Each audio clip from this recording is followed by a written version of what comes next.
Muy buenos días, compañeros y profesora. El día de hoy les vamos a presentar la tercera etapa y última etapa de nuestro proyecto titulado Análisis estadístico de las alturas de los alumnos del grupo de sexto C, plantel Playa del Carmen. Durante estas dos primeras etapas, el proyecto se dividió en tres, donde esas dos primeras etapas realizamos la recopilación de datos, organizamos las estaturas de todos los alumnos del grupo y seleccionamos distintas muestras que las analizamos mediante herramientas estadísticas. En esta tercera etapa, que es la más importante del proyecto, nuestro objetivo fue utilizar los conocimientos de probabilidad y estadística para comprobar si realmente existían diferencias entre nuestras muestras que seleccionamos la población completa del salón. Es decir, no solamente observamos un dato o cálculo, sino utilizamos herramientas para demostrar con evidencia si estas diferencias eran reales o podían deberse al azar de la manera en que elegimos las muestras. Esto es una herramienta importante, nos permite tomar decisiones, no solamente opiniones. Gracias a ella analizamos información y comparamos resultados para llegar a una conclusión con un nivel de confianza determinado. En nuestro caso trabajamos con las estaturas de los alumnos de nuestro salón, ya que fue más fácil medirlo, que estábamos cerca. Y durante esa exposición vamos a hablar sobre los pasos que seguimos, los conceptos que utilizamos, como la estatura. Después vamos a hablar también del proyecto, de las hipótesis que hicimos, por qué las hicimos, las pruebas estadísticas, qué resultados obtuvieron, a qué conclusiones llegamos. Bueno, el marco teórico. ¿Qué es la estatura? Antes de comenzar, y por qué es importante resaltar la estatura, es porque es una de las variables principales en este proyecto. La estatura o altura es la medida que tienen las personas desde la planta de los pies hasta la cabeza completamente parados. Generalmente se expresa en centímetros o en metros y es considerada una estatura, es una forma de medirse más importante del mundo. Esas estaturas son aquellas que nos permiten conocer las características físicas del cuerpo, como el peso, la talla y la misma estatura. No solamente sirven para saber si una persona es alta, sino también para saber qué tanto desarrollo tiene. Por esa razón, en diferentes áreas de la medicina y la nutrición y en general de salud, es importante estudiarlas. Cuanto más se estudia este tema, nos define qué tan sanos estamos. En nuestro proyecto elegimos estudiar las estaturas de nuestro salón porque era más fácil encontrarlas y porque estamos en el mismo rango de edad. Otro aspecto importante es que durante la adolescencia pueden ocurrir cambios importantes, como sabemos, la etapa del estirón y pues nuestros huesos siguen creciendo. Sin embargo, este crecimiento no solamente ocurre en personas que son, sino que esta etapa no solamente ocurre en personas como nosotras que son de la misma edad, sino también en todos. Utilizamos una herramienta estadística para medirla y para conocerla. La estadística nos permite resumir la gran cantidad de datos mediante la medida, la media, la moda, la desviación estándar y todo esto para completar correctamente nuestro trabajo. 3. Factores que influyen en la estatura. Ahora hablaremos sobre los factores principales que influyen sobre la estatura de una persona. Aunque muchas personas piensan que interviene la genética, también hay varios factores que trabajan en conjunto. El primer factor es la genética. La genética es probablemente el elemento que mayor presencia tiene en la estatura. Cada persona hereda la información de sus padres y esta información define muchas cosas, como el color de ojos, el color de cabello, entre otros, como la altura de las personas, como la altura que llega a alcanzar. Sin embargo, la altura de la genética no actúa sola. Aunque algunos genes de las personas tengan lo mismo, hay otros genes que permiten que incluyan este potencial. El segundo factor es la alimentación. Para que el cuerpo pueda crecer correctamente, necesita recibir suficientes proteínas, minerales, carbohidratos, entre grasas saludables. Por ejemplo, el calcio y el fósforo ayudan al fortalecimiento de los huesos, mientras que la proteína la formación de nuevos tejidos. Cuando un adolescente tiene una alimentación eficiente, durante varios años, su crecimiento se puede ver afectado y su estatura final es menor a la esperada. Otro factor son las hormonas. La hormona de crecimiento producida por el cuerpo estimula el desarrollo de huesos y cuerpo. Durante la adolescencia también aparecen cambios hormonales relacionados con la testosterona, entre otras cosas, que provocan el famoso estirón de la pubertad. Si existe algún problema hormonal, el crecimiento puede verse afectado. También la actividad física influye mucho. Aunque hacer ejercicio no influye que una persona crezca más, que lo que influye en sus genes, sí ayuda a que el organismo se desarrolle adecuadamente. Además, fortalece los huesos y los músculos y favorece el estilo de vida saludable. Otro aspecto fundamental es el sueño. Mientras dormimos, especialmente en las noches más profundas del sueño, el organismo libera mayor hormonas de crecimiento. Por eso especialistas recomiendan que los adolescentes duerman sus 8 horas. Finalmente encontramos los factores ambientales y socioeconómicos.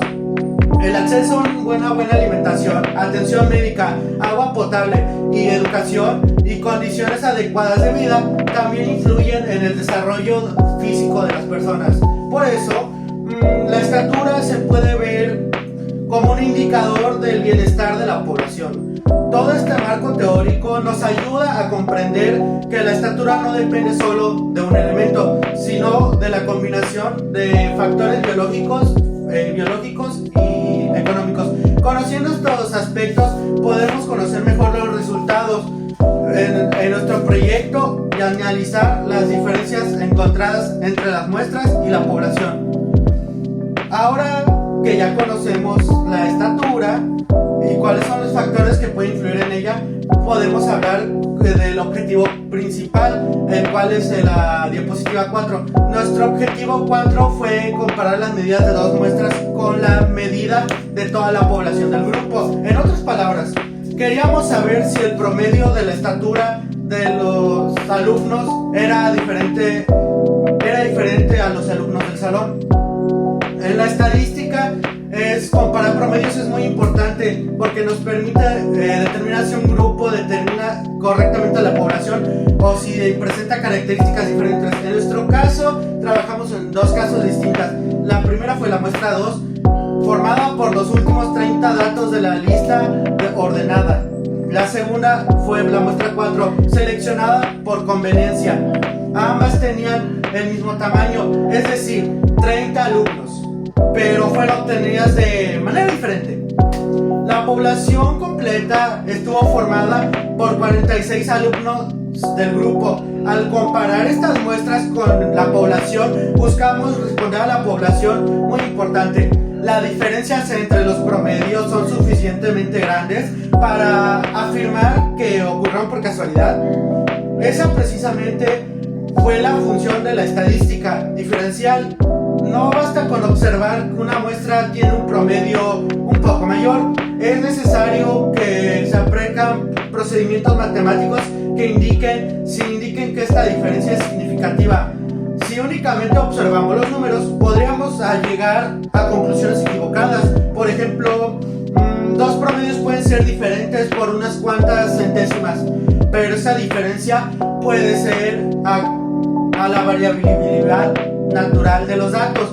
Por eso utilizamos pruebas estadísticas, ya que nos permiten tomar decisiones a base de evidencia científica y no únicamente a la observación. En resumen, el objetivo de esta parte del proyecto fue comprobar mediante las herramientas estadísticas y las herramientas encontradas entre la población o si podían explicarse únicamente por azar.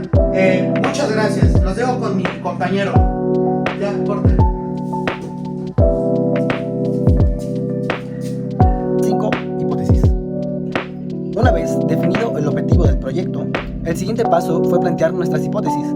Las hipótesis son las afirmaciones que se proponen antes de realizar el análisis estadístico y que posteriormente se aceptan o se rechazan con base a los resultados obtenidos.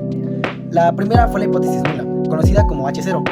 Esta hipótesis establece que la estatura promedio de las muestras es igual a la estatura promedio de toda la población del grupo. En nuestro proyecto, la media poblacional fue de 1.625 metros. Esto significa que, según la hipótesis nula, cualquier diferencia observada entre las muestras y la población sería únicamente producto del azar y no representaría una diferencia real. Por otro lado, planteamos la hipótesis alternativa, representada como H1.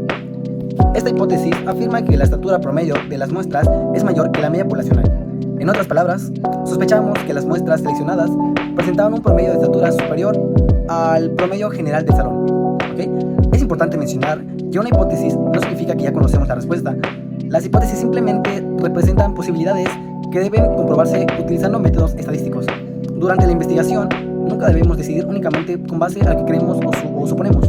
Por eso utilizamos datos reales y cálculos matemáticos para obtener una conclusión objetiva. En este proyecto, nuestra tarea consistió precisamente en reunir evidencia suficiente para determinar cuál de las dos hipótesis era la más concisa en las pruebas.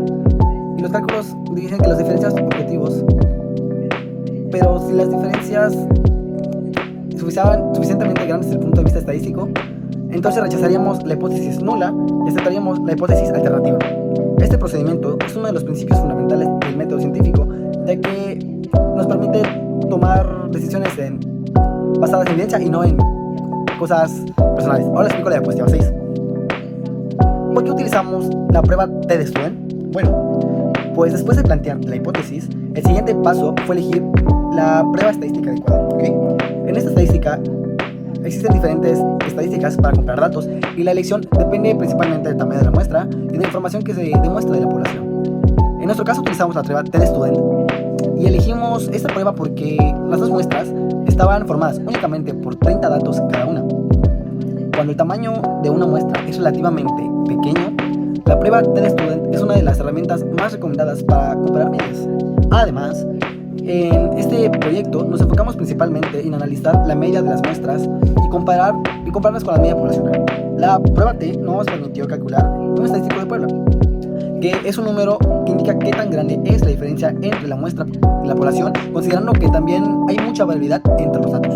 ¿Okay? Mientras mayor sea este estadístico, mayor será la evidencia que exista una diferencia real. Sin embargo, ese número por sí solo no nos dice si debemos aceptar o rechazar una hipótesis. Para tomar una decisión, necesitamos compararlo con otro valor muy importante llamado valor crítico. El valor crítico funciona como un punto de referencia. Si el estadístico calculado es menor al valor crítico, significa que la diferencia observada puede deberse al azar y por lo tanto se mantiene la hipótesis nula. ¿Okay? Pero si el estadístico calculado supera el valor crítico, entonces existen suficientes evidencias para rechazar la hipótesis nula y aceptar si existe una diferencia significativa. En nuestro proyecto trabajamos con dos niveles de confianza, 95% y 99%. Un nivel de confianza del 95% significa que existe únicamente un 5% de probabilidad de cometer un error al tomar una decisión, mientras que un nivel de confianza del 99% representa una evidencia todavía más fuerte, ya que la probabilidad de equivocarnos disminuye al 1%. Utilizando estos niveles de confianza hace que nuestras conclusiones sean mucho más confiables y demuestren que los resultados obtenidos tienen un respaldo estadístico. Gracias a la prueba T de Student, pudimos comparar objetivamente las medidas de nuestras muestras con la media poblacional y determinar si las diferencias observadas eran suficientemente grandes para rechazar la hipótesis nula. Y con esto terminamos la parte metodológica de esta tercera parte del proyecto, y a continuación les diré que en la siguiente diapositiva mostraremos que los resultados obtenidos, explicaremos qué significan estos valores desde un punto de vista estadístico, mejor dicho. En la diapositiva 7 podemos ver los resultados obtenidos. Ahora llegamos a una de las partes más importantes del proyecto, que son los resultados obtenidos después de aplicar la prueba estadística. Una vez que recopilamos todos los datos y realizamos los cálculos correspondientes, obtuvimos diferentes medidas estadísticas, tanto de las muestras como de la población. Primero analizamos el tamaño de cada grupo. Las dos muestras estuvieron formadas por 30 alumnos, mientras que la población completa estuvo integrada por 46 alumnos. Posteriormente calculamos la media 0, que es el promedio de estatura de cada grupo. La muestra 2 obtuvo una muestra de 1.167 metros y la muestra 4 obtuvo una media de 1.65 metros, mientras que la población completa presentó una media aproximada de 1.625 metros. A simple vista podemos observar que ambas muestras tienen un promedio mayor a la población, ¿no? Sin embargo, como mencionamos anteriormente, en estadística no basta con observar que algún número sea mayor que otro. Es necesario comprobar si esa diferencia es lo suficientemente grande para considerarla significativa. También calculamos el error estándar. El error estándar nos indica qué tan precisa es la medida de una muestra a representar a la población. Mientras que no sea este valor, mayor será el valor de la fijación.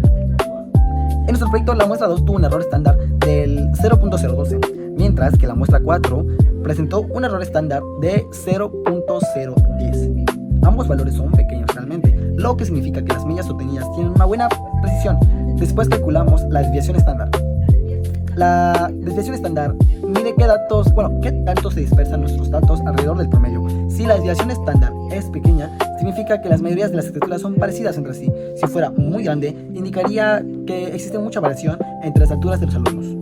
En nuestro caso, las desviaciones estándar fueron de 0.06782 para la muestra 2, ¿ok? Bueno, para la muestra 2, la muestra 0.5830 para la muestra 4 y 0.787 para la población. Estos nos muestran que aunque existen diferencias entre las estaturas de los alumnos, la variabilidad no es tan excesiva y los datos representan una distribución relativamente estable. Otro aspecto importante fueron los intervalos de confianza. Los intervalos de confianza representan el rango dentro del cual es probable que se encuentre la verdadera media de la población. Calculamos intervalos tanto con la distribución Z y con la distribución T para niveles de confianza del 95% y del 99%. Estos intervalos sirven para confirmar el comportamiento de la población con un determinado nivel de seguridad y nos ayudan a interpretar mejor los resultados. Sin embargo, el dato más importante fue el estadístico de prueba T, ya que ese valor es el que finalmente nos permitió tomar una decisión sobre la muestra de hipótesis. Muy bien. Ahora mi compañero les explicará la diapositiva 8. Para concluir, este proyecto nos permitió comprobar que la estadística es una herramienta muy útil para analizar información de manera objetiva y tomar decisiones basadas en datos reales. A lo largo de ese trabajo, estudiamos las estructuras de los alumnos del sexto C, organizamos toda la información y seleccionamos 2 muestras y aplicamos diferentes procedimientos estadísticos para compararlas con la población total del grupo. Gracias a este proceso entendimos que cada dato existente existe información importante para que nos ayude a responder preguntas y para saber si las hipótesis son correctas. Para nuestro desarrollo de nuestro proyecto calculamos la media, el error estándar, la desviación estándar, los intervalos de confianza y realizamos una prueba T para determinar si existen diferencias significativas entre las muestras de la población. Después de analizar los resultados, observamos que la muestra 2 obtuvo una media de 1.77 metros y un estadístico de 3.75, mientras que la muestra 4 se centró en una media de 1.65 metros y un estadístico de 2.50. Esos resultados fueron suficientes para rechazar la hipótesis nula y concluir que sí existen diferencias significativas, especialmente en la muestra 2, que fue la que presentó una mayor diferencia a la población total. Además de aprender a identificar cálculos, este proyecto científico que la estadística no solo existe en las fórmulas, sino que interpretar correctamente los resultados y comprender qué significado tiene. También entendimos que una muestra de investigación requiere organización, precisión y un análisis cuidadoso de la información para evitar a conclusiones equivocadas. Otro aspecto importante fue el trabajo en equipo. Cada integrante colaboró durante las diferentes etapas del proyecto, desde la recopilación y organización de los datos hasta la elaboración de las tablas y cálculos e interpretación de los resultados. Esto nos permitió desarrollar nuestras habilidades como la comunicación, la responsabilidad, la colaboración, además de fortalecer conocimientos en la materia. Consideramos que el objetivo fue completado adecuadamente, ya que logramos comparar las muestras y fundamentar nuestras conclusiones. También aprendimos la importancia de seleccionar correctamente una muestra al utilizar la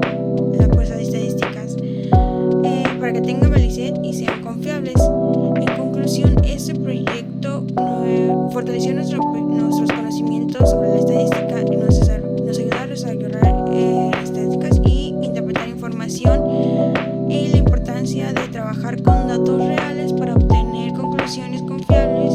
Sin duda, los conocimientos adquiridos